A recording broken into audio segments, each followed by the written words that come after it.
Hello and welcome to Fraud Talk, the ACFE's monthly podcast. I'm John Duffley, the Communications Manager here at the ACFE. Today, I'm excited to be joined by none other than Bruce Dorris, President and CEO of the ACFE, for a special edition of Fraud Talk we're calling Catching Up with the ACFE. Bruce, I know how very busy you are, a lot of travel this time of year, so appreciate you taking some time to sit down. Absolutely. First time I've been able to have a podcast with you, John. So I know we've been doing these for a long time, but it's great to be able to connect with so many different people this way and having a medium that we can just reach out and talk to people about what we're doing at the ACFE and what we have coming up in the next few weeks. Yeah, a lot of exciting things. So some things going on right now, obviously, Bruce. We have 90-day challenges underway, our fourth quarter. 1,700 registrants, one of the largest we've had. So a lot of people getting prepped for the CFE exam. 2022 compensation guide for any fraud professionals, obviously available to all of our members now. And then the latest edition of Fraud Magazine, November, December issue will be out. A ton of fantastic stories to close the year out here. It's exciting time for the ACFE.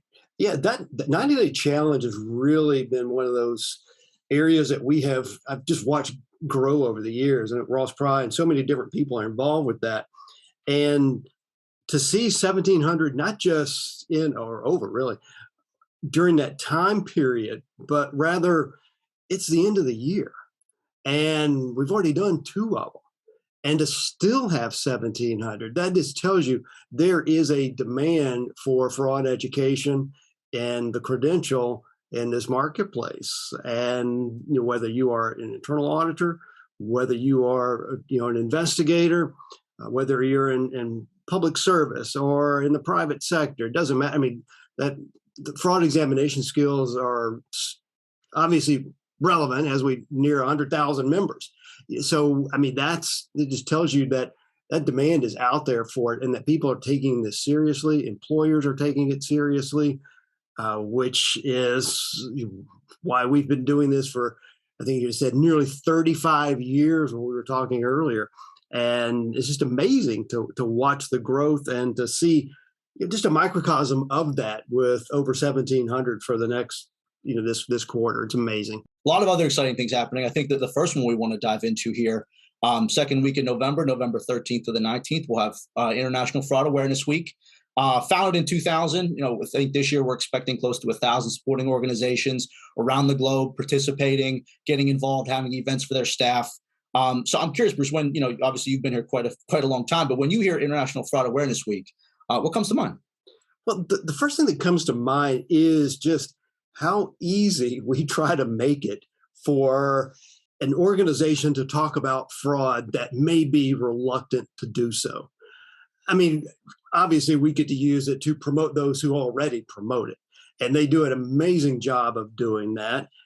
You've got chapters around the world. We've got organizations as part of our corporate alliance partnership and our Liga partners and all who do a wonderful job of promoting fraud awareness and obviously Fraud Week. But what it does and what comes to the forefront of my mind with what it can do is it provides an opportunity for some organization that may be more or rather reluctant to talk about fraud. It's that word that nobody wants to say. And when that happens, or if they did talk about it, and let's say it's in June, and all of a sudden, if it's 1,000 plus size organization, they start thinking, I wonder what's wrong. I wonder, is somebody stealing? Is the chief financial officer in trouble? Is he going to be indicted? Or that kind of stuff is what's in their mind. I don't think that's true personally. There's ways to address it and just having a good, strong fraud risk management plan. But what Fraud Week does is just alleviates that. And just say, oh, well, you know what? It's Fraud Week, so let's talk about fraud. But the thing is, you're talking about it now, and that plants the seed. And so you got to build the wall one brick at a time. And so by having just a little bit talking about fraud during the week, plants for the next conversation. And hopefully that makes a shift in the way a board of directors looks, the way the president may look, who at fraud within that organization. That's what I really like about Fraud Week. I love it for everyone who's engaged with it. and is happy about it, but I also like the ability to just to reach out and to touch those organizations that haven't been as talkative about it. And it gives them that opportunity, and they can blame it on the ACFE if they want to. Think of that. Well, they said we need to talk about it, so we're going to.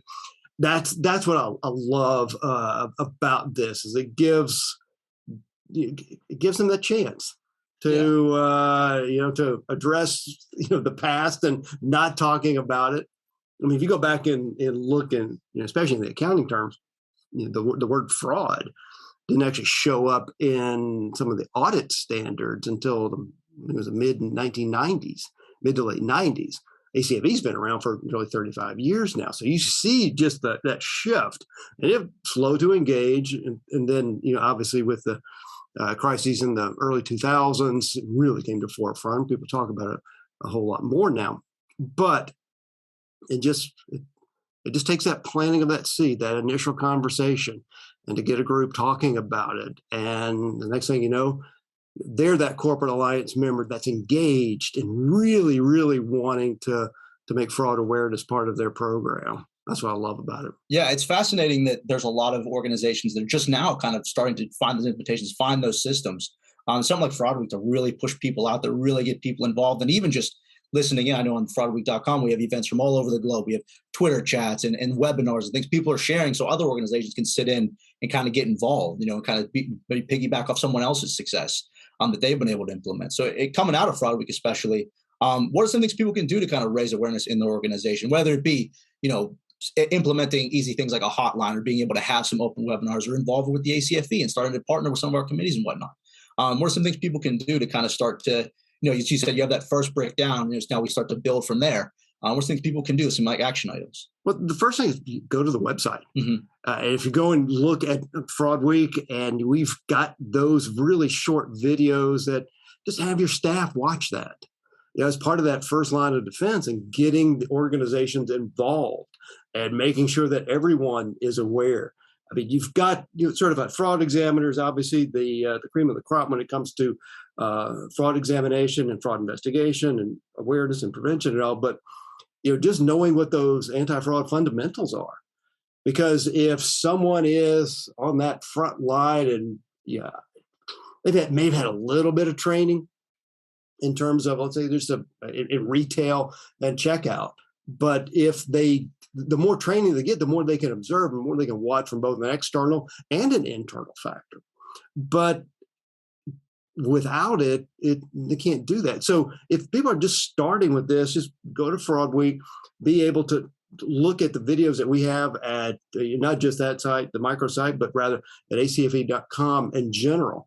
And a lot of these things are for the public.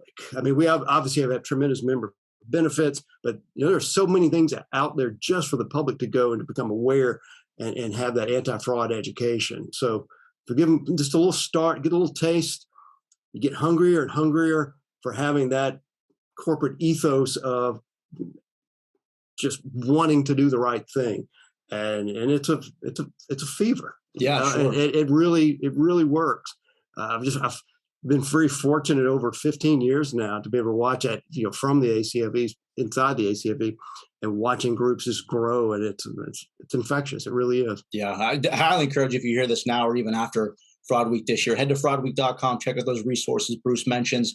Obviously, ACFE.com, our resources library, ton of great things. We just recently launched our new government fraud resources page.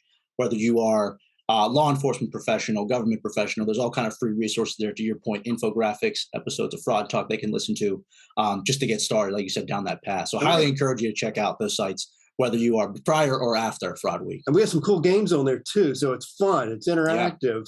Yeah. So it's not just, I got to watch a fraud video. No, I mean, there's really some cool stuff to do on there.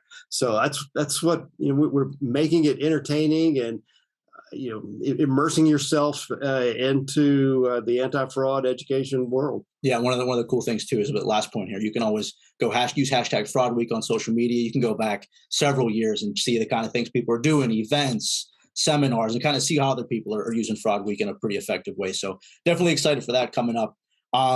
Another one especially for our CFEs, our 2022-2023 Board of Regents voting will be open in November. So again, voting will be closed on November 30th, but all throughout the month. Highly encourage you to head over to acfe.com. 6 candidates will be running for 2 open seats on the board.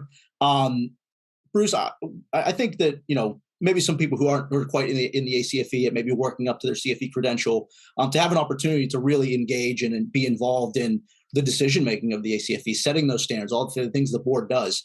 What kind of responsibilities does the ACFE Board of Regents maintain that really this voting cycle was really meant to lay some groundwork for? Well, you summed it up quite well. They set the standards for what a CFE is, not just for the admission process, because they do oversee that, but then the certification aspect of it, what a CFE needs to be, but also on the disciplinary side as well, because if there is a certified fraud examiner or member that were to go awry, then that's what the Board of Review and the Board of Regents does in order to make sure that we have our standards applied to. And they expect this of CFEs, just as any professional organization should have. I know with myself and what I have to attest to with both as a lawyer and a CPA, you've got those boards that oversee that and make sure that there aren't folks that go awry, but make sure that they also have the right standards in place, what we need to know in terms of maintaining continuing education, all of that is set by this Board of Regents, which is why it's incredibly important if you're a CFE and able to vote in this starting November 1, to go and look, and this through November 30, as I think you mentioned, look at each of the candidates. The bios are in there. See which one that you think, and they're all great candidates, and go in, vote accordingly. I think we're voting for 2 open seats that are coming up on this particular board, and encourage every CFE to go out there and to vote. I think one of the things for me is, as a staff member of the ACFE, but one of the core ethos of the organization has always been, quality over quantity. And I think that speaks so true to this and what the board's able to do in refining those standards and making sure that if you're CFE, you're coming in with the best intentions, you're continuing your education. You as an advisory member to the council, what's worked in conjunction with the Regents kind of meant to you, not just professionally, obviously, for what it does for the organization, but personally, obviously working with a core group every 2 years. The seats are changed around. We get some new faces in there. A lot of high profile CFEs who have been through who are emeritus as well. What's that kind of relationship been like for you personally? It's been very gratifying for me. I've been with the board, oh gosh, John, maybe 10-ish years or so. But some of the people that have been on there, as you mentioned, they just the who's who of the anti-fraud world. Cynthia Cooper comes to mind, who was the whistleblower and the WorldCom.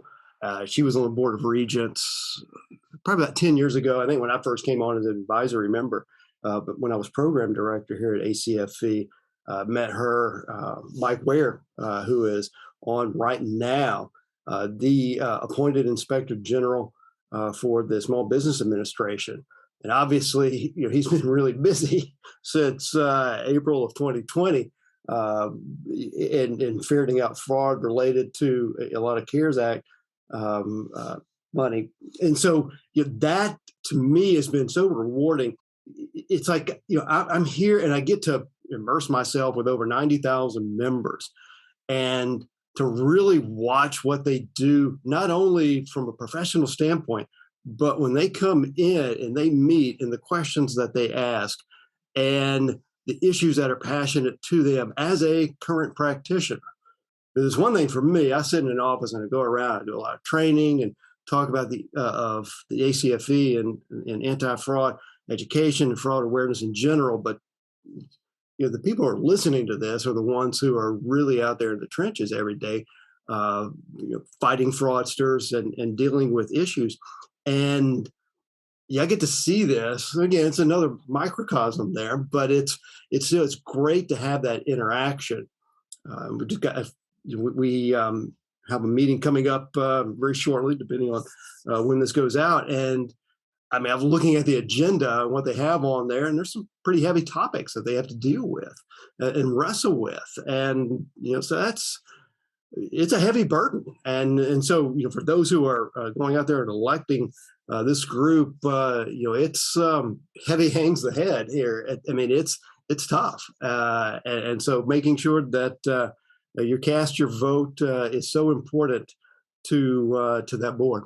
Yeah, especially if you're a certified fraud examiner, I think this kind of helps to add some more, gravity to the credential. You're coming in, you're making sure that you're educating yourself, but also you are involved in kind of upholding the credential that you work so hard to get. So again, I highly encourage anybody, acfe.com throughout November. If you're a CFE, please vote. Please help us find the next regents for the board. Bruce, just kind of a couple of closing thoughts here. So I think one of the common threads, if I've started to meet some CFEs, kind of look over some old annual footage and things, it's a common thread everywhere. Never stop learning, continuing education. I think everybody who is, in this anti-fraud profession understands that it's always changing. It's always going to be something new around the corner.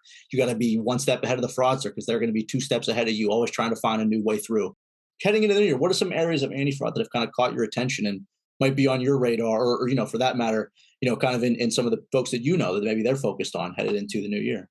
Oh, I know going into 2023 and right now especially is dealing with cyber-related issues, whether it's on the intrusion front or related to in terms of crypto and digital assets and all, because you've got this is a new area for a lot of people, and so there's a lot of change there. There's very little regulation, and so people are just trying to get their footing, who have to deal with that.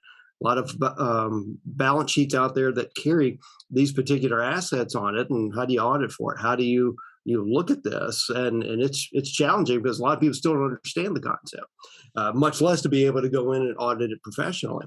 And so that's where ACFE comes in terms of making sure that we've got top-notch experts that can give frequent webinars on it, articles within the magazine, a lot of the emails, fraud newsletter, those types of things that you and your department puts out, John. It is how we can communicate and get that information out there faster. Because it's interesting, it's something I was writing for Fraud Magazine that's coming out in the November-December issue. We were looking at the Lazarus group coming out of North Korea and that hack. I think it was 600 million or so US in terms of crypto that was taken in that. But I think it was just a matter of days. And when you go back and look at two factors within the global fraud study, one, on average, it's frauds are not discovered for about 12 months. You talk about days versus a year, that is cycled down tremendously. And then when you take the other component of 8% of the frauds in the study had crypto related to it in some way. Now, may have been taken directly or indirectly as part of that fraud, but still 8% of the cases, that hadn't been there previously. And so it makes me wonder, what is 2024 going to have when we release and have that study again related to this and digital assets in general? And so, there's a lot on the horizon. We still have to deal with fraudsters who are up to their old tricks. And now they're just taking their tricks and morphing it. Because in that case, I think you've read it, you've seen that Lazarus group, it wasn't a truly sophisticated hack. They were just using good old social engineering, a fake job application or something through LinkedIn. Somebody clicked on it. It's an infected PDF, and the rest is history. So, that's just good old-fashioned trickery, but with a new spin on it. And we've got to make sure that Fraud Week, let's go back to that. Fraud Week is there so that we can talk about, hey, monitor everything coming in. Be suspicious on emails that you don't come in, or if it's coming in from someone and it just looks a little funny, then ask. That's what the IT department should be there for, is to kind of help you along the way. Do the training in order to be prepared. We have to do that here. We want to make sure that we're on top of things. And so, to make a segue back to Fraud Week, this is the time to stay on top of that from those new trends that we're talking about and seeing. And 22 and into 23. But there's ways that we can defeat that, or at least stop it in its track and make it morph a little bit more to make it easier to discover, is to be vigilant and to watch these things coming in. It's amazing, isn't it? How from paper to digital, now we're putting financial things on the blockchain. I mean, it is a continued evolution. I think this goes into my final question, Bruce. So 35 years next year, 1988, obviously Dr. Wells founds the ACFE. Coming into 2023, I think that you kind of hit the nail on the head there with the amount of change that happens over that span of time, and even in just a short time with cryptos and blockchain and technology and all those kinds of things becoming implemented now. What excites you about the organization? Obviously, coming into year 35 and all the new things that not resources available, but the membership too, and obviously the kind of growing base that we have. I love seeing the change and the growth and watching new people come into this. I mean, I've been doing this for nearly 30 years now, and practice before coming here. And when you see your main fraud being done by paper checks, and you can use acetone on there in order to remove it, and things. So you move from that into crypto and frauds related to it. I mean, it's just amazing how things have changed. And even with blockchain being around in the last less than 15 years. And so to watch that evolution, it's both scary and exciting, because these things were coming eventually, but we need to make sure at the ACFE that we've got this next generation prepared for that, to be able to look at that. And so it comes from just educating everybody who is interested in these particular topics, making sure that the membership is aware of what is coming, but then also looking at the new generation that's in school right now, and going through the ACFE Foundation, through the education group that we have here at ACFE, and making sure that they're aware of what's coming, that there's a whole job sector out there related to protecting the assets of an organization, whether it's in the government, private sector, doesn't matter. I mean, this is a wonderful career to have, to go in and to protect and to be that anti-fraud leader. And so we're all over the place in terms of making sure that we're educating not just those who are in the throes of it day to day, but those who are coming up as well. Yeah. Bruce, it's been fantastic. I appreciate the time. I'd be remiss if I didn't give you the last word. Anything else you wanted to add before we get out of here on this episode? I want everyone listening to go to fraudweek.com and at least play around for a few minutes with it. John and so many others here at the ACFE, and for years, because that's not, that's an evergreen site, put so much into that. And I just encourage everybody listening to go play around with it. Even if you're a 30-plus year grizzled veteran, you're still going to enjoy it. Look and see what, oh yeah, I remember doing that before. But play around with it, and I hope you enjoy it. Bruce, I appreciate the time. You bet, John. So thanks for listening to another episode of Fraud Talk. You can find this podcast and all episodes of Fraud Talk on Apple Podcasts, Spotify, or wherever you get your podcasts. I'm John Duffley, signing off.